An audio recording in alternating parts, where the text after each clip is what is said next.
예수님의 사촌 형제요 6개월보다 앞서 태어난 형이 되는 요한이 헤롯의 죄악을 지적하죠. 헤롯 안티파스가 동생 필리포스의 아내 헤로디아를 빼앗아서 아내로 삼자 세례 요한이 이 죄를 지적하고 책망을 하니까 그 헤로디아가 그의 딸 살로메에게 생일을 맞이하여 춤을 추고 있을 때 헤롯이 살로메에게 내 소원이 무엇이냐, 내가 소원이 무엇이니 나라의 절반이라도 주겠다라고 하자 살로메가 평소 그 어머니 헤로디아가 가르치는 대로 세례 요한의 목을 주옵소서.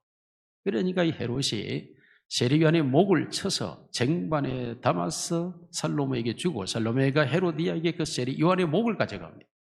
이 처참한 상황이 지금 유대 땅에서 이루어지고 있는데 예수님께서 바로 그 세례 요한이 잡혔다는 소식을 듣고 갈릴리에 오셔서 유대 땅에 오셔서 하나님의 복음을 전파하여 이르시되 때가 찼고 하나님 나라 가까이 왔으니 회개하고 복음을 믿으라고 말씀합니다. 예수님께서 이러한 죄악이 완연한 이 유대 땅에 이 모든 문제가 무엇이라고 생각하고 그렇습니다. 하나님의 복음을 알지 못해서 라고 예수님은 알고 있기 때문에 이들에게 들어간 것입니다.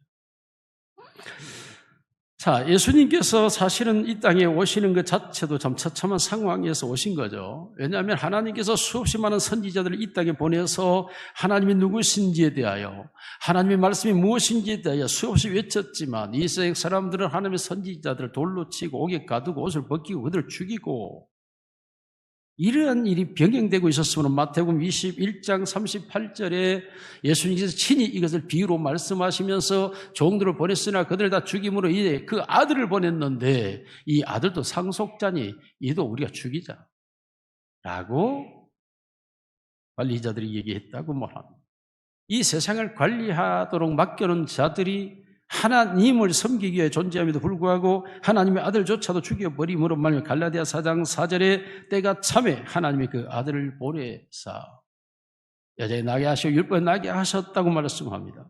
예수님께서는 자신이 바로 이 땅에 온 하나님의 아들, 왕의 아들임을 말씀하고 있습니다. 그런 예수님께서 또한 자기가 세상에 왔을 뿐만 아니라 자기의 제자들을 향하여 말씀하시면서 너희도 세상으로 들어가라고 말합니다. 마태복음 10장 16절에 보면 내가 너희를 보내면 양을 이리로 보낸과 같다고 말씀하시며 제자들을 보내는 것 자체가 이 세상이 얼마나 힘들고 어려운 것인가를 주님 스스로가 너무나 잘 알고 있음에도 불구하고 세상으로 가라고 말씀합니다. 교회란 하나님의 부름을 받은 공동체인가 동시에 세상으로 보냄을 받은 것이 바로 교회라고 말하는 것입니다. 여러분, 교회는 세상으로 들어가야 합니다. 하나님이 하늘보다 영광을 버리시고 이 세상에 오신 것처럼 예수님께서 사람을 죽이고 악이 행해가고 있는 그 세상 속으로 들어가는 것처럼 오늘도 제자를 죽이려고 달려있는 수많은 무리들 앞으로 복음을 들고 들어가는 것처럼 교회는 세상 안으로 들어가는 것이 바로 참된 교회의 모습인 것입니다. 오늘 우리 사목교회가 금년 한 해 동안 우리의 목표 일을 달성하기 위하여 세상으로 보냄을 받고 세상으로 들어가는 복음을 전하는 교회가 되기를 주님의 이름으로 축원합니다. 왜 복음을 전합니까? 예수님께서 오늘 말씀하며 첫째로 회개케 하기 위해서라고 말씀합니다. 오늘 본문에 주님께서 말씀하여 이르시되 때가 찼고 하나님의 나라가 가까이 왔으니 회개하고 라고 말합니다. 회개하고. 여러분, 이 세상은 진정으로 회개해야 합니까? 그렇습니다. 회개라고 하는 것은 악을 전제하고 있는 것이죠. 악이 있기 때문에 악을 버리는 것을 바로 회개라고 말하는 것이며 더러움이 있기 때문에 더러움을 씻어 깨끗해야 함을 회개라고 말하는 것이고 그리고 하나님을 반역하는 행위가 있기 때문에 반역에서 돌아서야 하는 것이 바로 회개이기 때문에 이 땅에 하나님을 향한 반역과 악이 더러움이 있다라는 걸 전제하고 있는 것입니다. 그렇습니다. 우리가 잘 아는 요한복음 3장 16절 말씀을 우리는 하나님이 세상을 사랑해 독생자를 보내신 것으로 우리가 이용하고 있지만은 새기고 있지만 그러나 그 말씀 속에 깊은 뜻이 들어있습니다. 왜 하나님께서 독생자를 보내야 합니까? 왜 하나님이 세상을 사랑해야 합니까? 왜 구원해야 됩니까? 이유가 하나 있습니다. 세상이 멸망하게 되었기 때문입니다. 이 세상은 가만히 두면 멸망할 수밖에 없는 곳이 바로 이 세상인 것입니다. 멸망의 대상이라는 것입니다. 개인에게 적용하면 개인이 태어남 자체가 바로 멸망을 향해 달려가고 있습니다. 이 세상의 모든 것들이 멸망을 향해 존재하고 있고 하나님의 심판 앞에 존재하고 있음을 우리는 역사에서와 성경에서, 현실에서 수없이 보고 경험하는 것들입니다. 여러분, 역사 속에서 얼마나 많은 도무지 무너지지 않을 것 같은 열강과 제국과 강국과 강대국들이 흔적도 없이 사라져버리고 역사의 고고하기에서 성틀을 찾아 나서는 존재가 되어버린 것을 우리는 역사에서 수없이 보고 있지 않습니까? 아시리아 제국은 흔적도 없이 사라졌습니다. 바벨론 제국은 성터만 남겨놓았습니다. 이집트는 대제국이었지만 적은 나라로 이 땅에 거하고 있을 뿐입니다. 여러분, 헬라 제국은 사라져버렸습니다. 로마도 마찬가지입니다. 그 오랜 세월이. 오스만 제국 역시도 마찬가지로 제국의 모습이 없고 흩어져 버린 지 오래인 것입니다. 여러분, 이 세상은 온통 심판과 멸망의 천지로 가득 차 있습니다. 무서운 심판이 계속 진행되고 있는 것이 현실입니다. 성경은 우리에게 이스라엘을 통하여 분명하게 보여주고 있습니다. 이스라엘이 하나님 선택한 제사장 나라요, 하나님이 자기 백성이요, 때로는 하나님이 자기의 신부라고 말하는 선택된 자입니다. 아브라함을 통해 선택된 민족이었지만, 그러나 하나님이 그들을 어떻게 다루시는가에 대해 우리에게 말씀합니다. 사사기 2장 11절 이스라엘 자손이 여호와의 목전에 악을 행하여 바알을 섬기며, 3장 7절, 10장 6절 이스라엘 백성들이 계속되어서 이러한 죄악을 범할 때에 하나님께서는 저들을 그냥 두지 않습니다. 열국의 강국을 들어 북이스라엘의 10지파를 한순간에 흩어버립니다. 그러므로 하나님이 선택된 야곱의 아들 12지파 중에 10지파가 역사 속에서 사라져버리고 그 민족의 공동터인 북이스라엘 터가 사라져버립니다. 하나님이 약속으로 주었던 젖과 꿀은 땅이었지만 그 모든 땅은 다른 이민족이 와서 살고 있습니다. 유일하게 2개의 지파, 유다, 베냐민 지파가 남았습니다. 그러나 그들 또한 바벨론의 포로로 끌려가 70년의 포로 생활을 하게 됩니다. 처참한 하나님의 심판을 자기 백성에게도 분명하게 하나님은 나타내 보이시고 성경을 통하여 우리에게 말씀하고 있습니다. 그러나 여러분, 이 세상에서의 심판으로 멈춰진다면 얼마나 다행입니까만은 하나님의 심판은 이 세상에 멈추지 않습니다. 사람이 한 번 죽는 것은 정한 것이요 그 후에는 심판이 반드시 있으리니라고 말씀하시므로 영원한 심판이 기다리고 있음을 말합니다. 요한계시록 20장 12절에 또 내가 보니 죽은 자들이 그 보호자 앞에 서 있는데 책들은 펴있고 또는 책들이 펴져 있는 그 생명자에게 그들의 심판이 있는데 책에 기록된 대로 심판을 받으니라고 말하고 있습니다. 누가 심판을 받는다고요? 그렇습니다. 죽은 자들입니다. 이 세상의 멸망으로 끝이 아니라 영원한 멸망이 기다리고 있기 때문에 하나님은 세상을 사랑했다고 말씀하며 그리하여 세상의 영생을 주기 위하여 영멸에서 구원하기 위하여 독생자를 보냈다고 말하고 있습니다. 여러분, 영원한 심판이 기다리고 있는 것입니다. 세상에서의 잘하고 못하고 잘되고 못되고의 심판이 문제가 아니라 영원한 죽음이 기다리고 있는 심판이 있기 때문에 사람들은 속히 심판에서 면제를 받기 위하여 그들이 알지 못한 죄악에서 그들은 돌아서야 하고 그 죄악에서 그들은 건짐을 받아야 하며 그 죄악에서 벗어나야 하고 그 악을 깨닫고 거기서 나올 때에 이것을 성경은 회개라고 말하고 있습니다. 다시 말하면 이 세상에 태어난 모든 사람들은 반드시 회개의 길을 걸어야만 합니다. 회개가 일어나야 한다는 것입니다. 그러기 위해서 하나님의 말씀을 부지런히 듣고 배우고 깨닫고 알아야 된다는 것입니다. 왜냐하면 하나님의 말씀만이 사람이 무엇인지, 인생이 무엇인지, 죄가 무엇인지, 악이 무엇인지를 우리에게 알게 하기 때문인 것입니다. 모든 사람들은 자연인으로 태어납니다. 그리고 자연스럽게 살아가는 것이 전부라고 생각을 합니다. 여러분, 자연인들이 자연스럽게 살아가는 것이 과연 그 속에 무엇이 들어있을까요? 수없이 많은 것들이 있겠지만 성경이 말하는 것들이 21가지 죄악뿐만이 아니라 어마어마하게 많지만 하나만 우리가 얘기를 듣자면 욕심으로만 말해볼 수 있습니다. 우리 생각에 욕심이 자리 잡고 있습니다. 그런데 내 욕심대로 되지 않으면 우리의 감성이 상함을 입게 됩니다. 상처를 받게 됩니다. 거기에 분노가 일어나기 시작합니다. 그럼 분노가 해결되지 않으면 우리의 양심이 사나워지는 것입니다. 즉 의지가 사나워지기 시작하는 것입니다.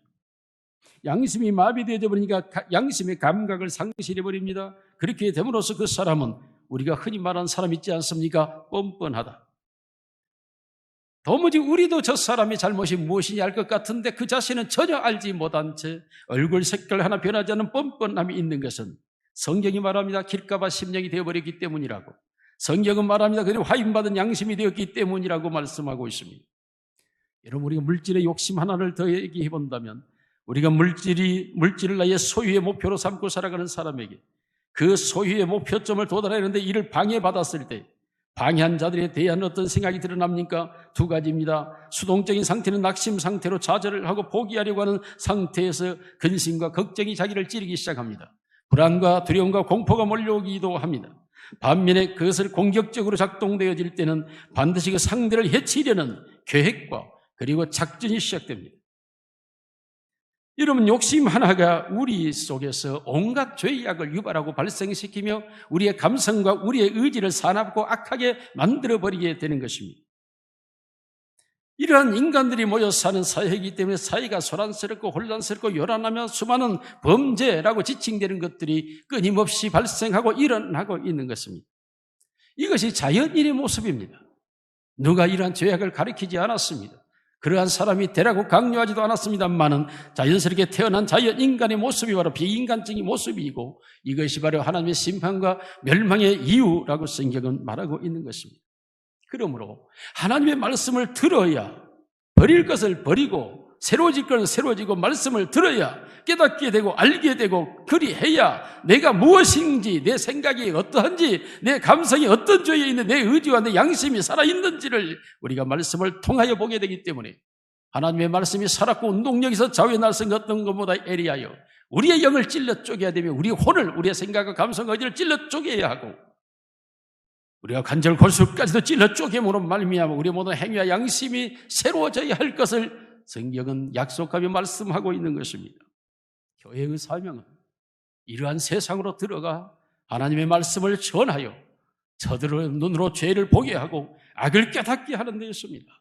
그리하여 저들을 그 죄와 악에서 돌이키게 하는 회개 운동이 바로 교회가 일으켜야 될 무브먼트인 것입니다. 사랑하는 성도 여러분, 금년 우리 사목교회는 2023년 사회 속으로 들어가서 하나님의 말씀을 통하여 회개 운동이 일어나기를 주님의 이름으로 축원합니다. 두 번째로 교회는 복음을 전하는 것입니다. 오늘 본문에 예수님께서 이르시되 회개하고 때가 찼고 하나님 나라 가까이 왔으니 회개하고 복음을 믿으라 하시더라. 그 복음을 믿게 하기 위해서 14절에 주님께서는 하나님의 복음을 전파하여라고 말하고 있습니다. 예수님께서 복음을 전파하여 복음을 믿게 하는 것이 바로 인류 문제를 치유하고 해결하는 방식으로 선택했다라는 말인 것입니다. 왜입니까? 이 복음은 바로 율법의 완성이기 때문인 것입니다. 복음은 율법이 정지하고 있는 모든 부분을 해결한 능력이었기 때문입니다. 그러므로 예수님께서는 이 복음을 통하여 인류를 새 언약 가운데로 이끌어내며 새로운 민족과 새로운 백성으로 만들겠다고 하는 의지의 표명이기도 합니다. 그러므로 다시 인류를 새로운 언약 가운데로 이끌어 가시려는 주님의 모습입니다. 여러분, 이 복음의 새로운 법은 우리에게 어떤 은혜를 줍니까? 놀라기도 구약은 이렇게 말합니다. 시편 119편 165절에 주의 법을 사랑하는 자에게는 큰 평안이 있으니 그들에게 장애물이 없으리이다. 여러분, 주의 복음은 주의 새로운 법으로 우리에게 다가왔는데 이 법은 우리에게 큰 평안을 주는 것이고 이 평안은 장애물이 없는 평안이라고 표현합니다. 그렇습니다. 하나님의 복음은 하나님께서 이 땅에 이루어놓은 구원이기 때문에 누구든지 그 구원을 믿음으로 받아들이기만 하면 그 순간에 죄에서 사함받고 죄의 종에서 자유함을 얻고 죄의 세력이 떠나가고 그리고 하나님의 은혜가 임하고 하나님의 자녀가 되는 권세가 되며 천국 시민권자가 되고 영적 권세를 부여받기 때문에 복음을 받아들이는 순간 한순간에 인생의 운명이 바뀌어져 버리고 영적 전투에서 적이 덤벼들 수 없는 자유함의 권세를 가지게 되는 것입니다. 여러분, 이러한 복음이 인간에게 전파되어질 때 믿어질 수 있는 이유가 무엇일까요? 그렇습니다. 인간에게 복음이 정혼관계로 연합될 수 있었던 이유는 인간에게 하나님의 형상이 있기 때문입니다. 인간은 육신에 의해서 태어납니다. 이것은 하나님이 이 세상의 모든 존재하는 것들의 출생 방법입니다. 하나님이 창세기 1장에 창조하시면서 1장 12절에 모든 씨 맺는 채소와 열매 가진 나무들이 그 종류대로 내라. 종류대로. 그리고 20절에 보면 하나님 만드신 물들은 모든 생물을 번성케 하라. 그래서 물속에서 생물들이 계속 번성케 되는 일들. 그리고 22절에 하나님이 그들이 부르사 모든 생물들을 번성하여 생육하고 번성하여 여러 바다물에 충만하라. 하나님이 사람을 창조한 28절에도 하나님이 그들에게 생육하고 번성하여 땅에 충만하라고 말씀합니다. 하나님이 이 지구상에 존재하는 모든 것을 처음 것들은 하나님이 창조하였지만 그 다음부터 그 모든 창조된 것들은 그 종류대로 그것을 내는, 출산시키고 그들을 존재케 하는 역할을 각 종자에게 주었습니다.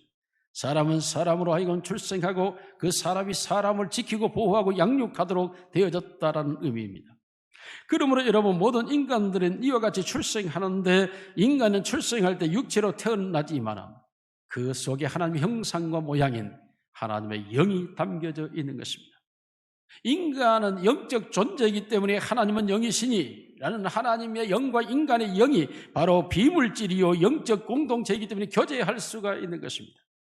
이러한 영적 생명체가 있기 때문에 하나님이 허락하시는 구원의 은총에 연합할 수가 있는 조건, 자격이 갖춰져 있습니다. 여러분, 하나님이 이 땅에 이루어진 모든 구원의 사건, 복음이 동물에게 들려지지 않습니다. 사자에게 외쳐지지 않습니다. 독수리에게 들려지지 않습니다. 이 복음은 오직 하나님의 형상과 모양으로 창조된 인간에게만 이 복음이 적용되고 들려지는 것입니다. 왜냐하면 인간에게만 하나님의 형상인 영이 있기 때문입니다. 오늘 모든 인간들 속에 하나님의 이 영이 존재하는데 이 영이 죄로 인하여 타락해서 오염되었습니다. 생명의 능력이 훼손되었습니다.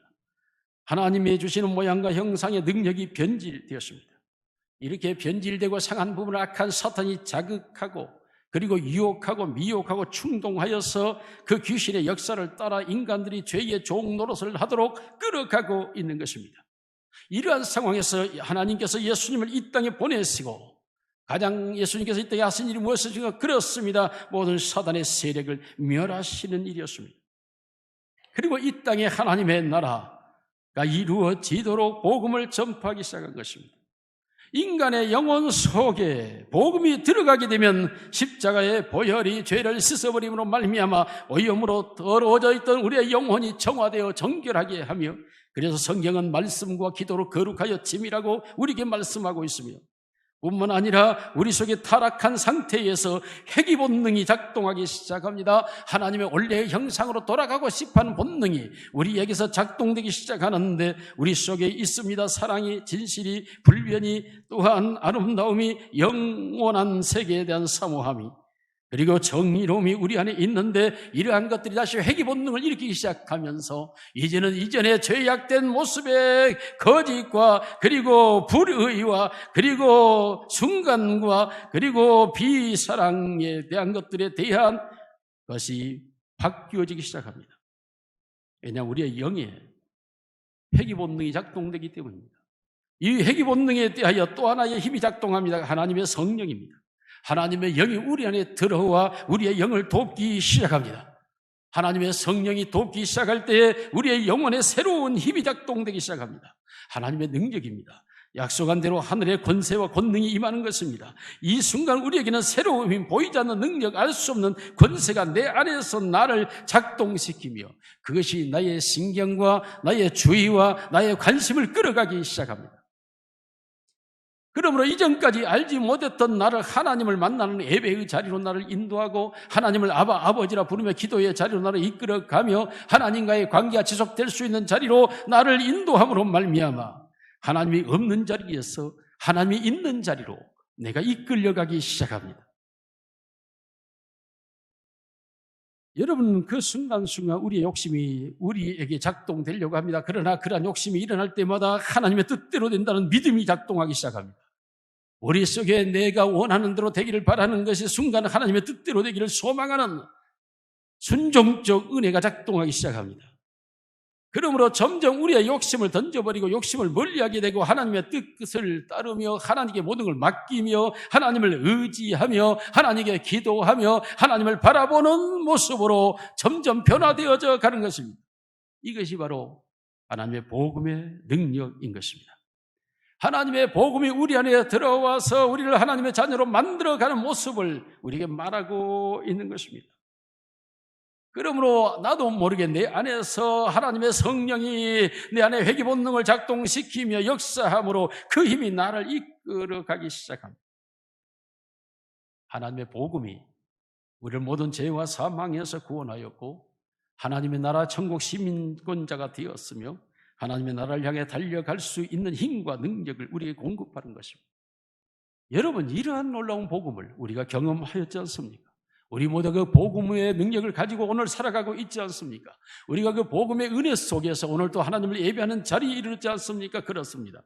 그렇다면 우리가 모든 사람들에게 이 복음을 전해야 합니다. 그들이 그 복음을 영접하는 순간 하나님의 성령이 그들 속에서 역사하게 되는 줄로 믿습니다. 그러므로 사랑하는 성도 여러분, 여러분이 받은 복음을 여러분의 이웃과 형제와 모든 사람에게 전하는 한 해가 되시기를 주님의 이름으로 축원합니다. 마지막 세 번째로 때가 찼고 하나님의 나라가 가까웠기 때문에 복음을 전해야 하는 것입니다. 하나님의 나라가 이미 시작되고 2000년이 지난 지금에 우리는 서 있습니다. 아직도 끝나지 않은 세상 속에 우리는 이 복음을 전파해야 될 사명자로 제자로 이 자리에 서 있습니다. 여러분, 2023년에 우리는 이 복음을 전하는 자가 되시기를 주님의 이름으로 축원합니다. 여러분, 여전히 예수님은 이 세상의 왕이십니다. 그래서 그는 매주일마다 그의 백성들을 불러 모으고 그 백성들에게 말씀으로 명령하고 있습니다. 이 세상을 어떻게 살아가야 할지에 대하여. 그리고 그는 왕으로서 이 세상의 모든 탄원서를 접수하고 있습니다. 그의 백성들의 기도를 통하여 오늘도 열강의 전쟁 속에서 그 전쟁을 멈추어 달라고, 세계 속에 하나님의 나라가 이루어지게 해달라고, 복음이 수출되며 전파되게 해달라고 예수 그리스도 왕에게 그의 백성들은 여전히 모든 탄원서를 기도로 올리고 있습니다. 그는 여전히 왕입니다. 그의 백성들을 통해 찬송과 영광을 받으십니다. 누구도 그를 향하여 저주하거나 그를 진노할 자가 없습니다. 여전히 그는 이 세상의 왕이십니다. 그의 말씀대로 이 세상은 되어져 가고 있기 때문입니다. 그의 말씀 단 한 말씀도 땅에 떨어지지 아니하고 마태, 마가, 누가, 요한복음을 통하여 말씀하신 그 말씀대로 이 세상은 되어져 가고 사람도 되어져 가고 있습니다. 그가 이 세상의 왕이기 때문입니다. 만물이 그에게서 나고 그로 말미암고 그에게로 돌아간다고 하는 것이 바로 그가 이 세상의 주인이심을 우리에게 나타내고 있습니다. 사랑하는 성도 여러분, 진실로 하나님의 나라가 이 땅에 임하였음을 알고 하나님의 나라의 시민권자가 되도록 저들에게 회개하고 복음을 믿으라고 전하시기를 주님의 이름으로 축원합니다. 결론입니다. 여러분, 싫어할지 모릅니다. 내가 평생 내 남편에게 이 복음을 전했으나 여전히 감각이 없습니다라고 탄식할지 모릅니다. 그러나 여러분, 그리할지라도 여러분을 무시하고 여러분을 외면한 남편이랄지라도 아내랄지라도 그에게 이 복음은 전해져야 합니다. 말씀을 전하여 그가 회개되어져야 합니다. 여러분, 우리는 사랑과 용기를 가지고 나아가야 됩니다. 사랑하는 성도 여러분, 그렇습니다. 목표의식이 다릅니다. 한 남편과 한 자식과 더불어 이 땅에서의 안일하게 사는 삶을 꿈꾸는 자가 아니라 영원한 하나님의 나라의 영원한 생명과 행복을 꿈꾸는 여인의 모습은 달랐습니다. 오늘 우리 교회가 그러한 꿈을 품고 영원한 세계를 지향하며 그 나라를 향하여 나아가는 교회와 성도가 되시기를 주님의 이름으로 축원합니다.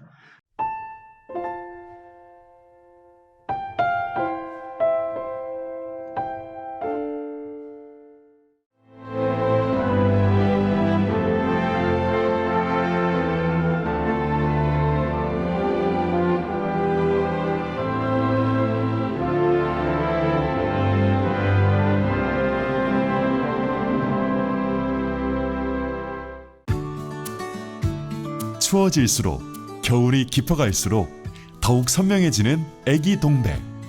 4천만 송이 애기동백 찾아 올겨울에도 천사섬 신안으로 섬 겨울꽃 축제.